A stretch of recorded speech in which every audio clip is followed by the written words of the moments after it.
সরকার গুরুত্ব দিয়ে দেখছে এবং 1 মাসের মধ্যেই প্রয়োজনীয় সুপারিশ করা হবে জানিয়েছেন পরিবেশ উপদেষ্টা সৈয়দা রিজওয়ানা হাসান।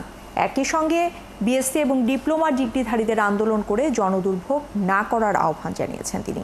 বিকেলে সচিবালয়ে জ্বালানি উপদেষ্টা সভাপতিত্বে প্রকৌশল পেশায় বিএসসি এবং ডিপ্লোমা ডিগ্রিধারীদের পেশাগত দাবি সমূহের যৌক্তিকতা পরীক্ষা নিরীক্ষাপূর্বক সুপারিশ প্রণয়নের নিমিত্তে গঠিত কমিটির প্রথম সভা শেষে এসব জানিয়েছেন তিনি। আর বৈঠকে বিএসসি এবং ডিপ্লোমা ডিগ্রিধারী প্রকৌশলীদের সমস্যাগুলো চিহ্নিত করতে গণপূর্ত সচিবকে প্রধান করে 14 সদস্যের ওয়ার্কিং গ্রুপ গঠন করা হয়েছে। সব পক্ষের সমন্বয়ে গঠিত কমিটি ইতিমধ্যে কাজ শুরু করেছে বলেও জানিয়েছেন উপদেষ্টা। আর হঠাৎ করেই 3 দফা 7 দফা বা কোনো খণ্ডিত অংশ মেনে নেবার ঘোষণা দেওয়া যায় না বলেই আলোচনা করে সিদ্ধান্ত নেওয়া হচ্ছে বলে জানান জ্বালানি উপদেষ্টা।